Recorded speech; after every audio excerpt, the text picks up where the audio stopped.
या तो उसके परिजन जो मरा है, जो डिसीज्ड बंदा है, उसके परिजन या तो पुलिस में जाएंगे या फिर उसको बचाने के लिए उसको बिल्कुल दरकिनार कर दिया गया है, बाहर कर दिया गया है, उसको अपनी फैमिली का हिस्सा नहीं माना जा रहा है और उसको कोई भी हिस्सा नहीं दिया जा रहा है। जो केस लगता है वो सिविल जज सीनियर डिवीजन के पास लगता है, या तो सिविल जज सीनियर डिवीजन जो होता है वो अपने पास केस को रख लेता है या फिर जूनियर डिवीजन के पास भेज देता है। यानी वो केस को कैसे फ्रेम करना है, प्लेंट कैसे फ्रेम करनी है, किसको किसको पार्टी बनाना होगा, वो सारी बातें जो यहाँ पे लिखी गई हैं। वो मैं ये भी क्लियर कर देता हूँ कि JMIC या जुडिशियल मजिस्ट्रेट फर्स्ट क्लास उसे फौजदारी केसेस में बोलते हैं। जो सिविल साइड के केसेस होते हैं उसमें वही ऑफिसर जब डील करता है तो वो सिविल जज जूनियर डिवीजन नाम का ऑफिसर बन जाता है। नमस्कार दोस्तों, मैं हनी आजाद एडवोकेट होशियारपुर पंजाब से। आप देख रहे हैं HA लॉ कंसेप्ट।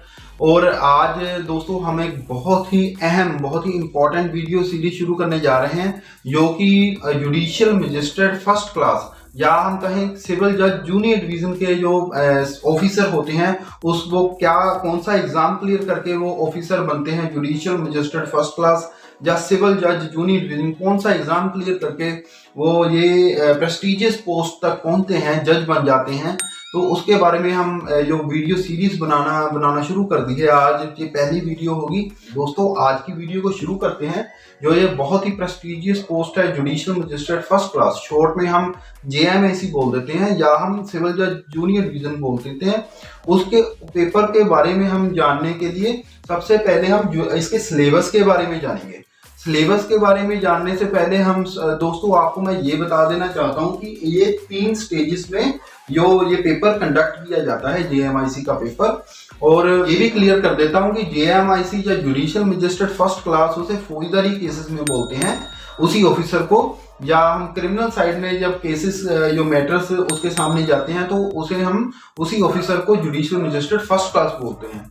तो दोस्तों उसके अलावा जब दीवानी केसेस में वही ऑफिसर डील करता है या सिविल साइड के केसेस होते हैं उसमें वही ऑफिसर जब डील करता है तो वो सिविल जज जूनियर डिवीजन नाम का ऑफिसर बन जाता है। और जहां भी कहीं भी लिखना हो, हमें भी कोई एप्लीकेशन देनी है तो सिविल जज जूनियर डिवीजन लिखेंगे अगर दीवानी या प्रॉपर्टी के रिगार्डिंग कोई मैटर हो। तो अगर फौजदारी केस है जैसे FIR हुई थी उसमें हम जुडिशियल मजिस्ट्रेट फर्स्ट क्लास लिखेंगे और वो भी अपनी जजमेंट में जुडिशियल मजिस्ट्रेट फर्स्ट क्लास ही लिखेगा।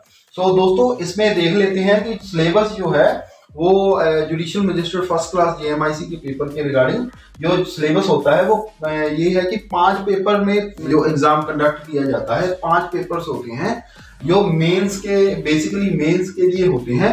ये सिलेबस सारा मेंस के लिए है बेसिकली।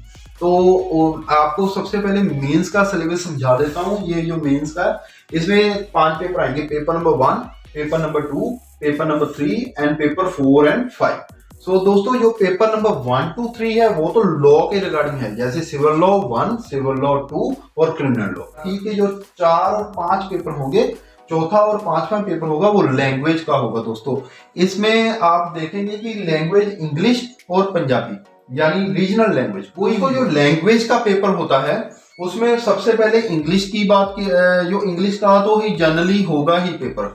तो दूसरा जो रीजनल लैंग्वेज होगी उसके रिगार्डिंग हो सकता है।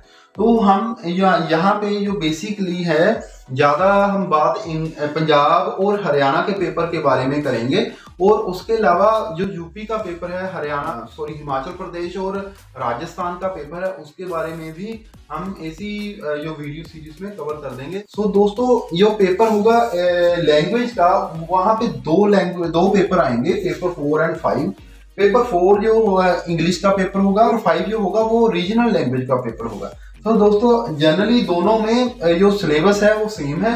एक तो उसमें आएगा 1000 या 1200 जो वर्ड्स का ऐसे लिखना होगा इंग्लिश में भी, ओरिजिनल वाले लैंग्वेज में पंजाबी या हिंदी या मराठी या गुजराती कोई भी हो सकती है, उसमें भी ऐसे लिखना पड़ सकता है। वो 1000 या 1200 वर्ड्स का जनरली आता है।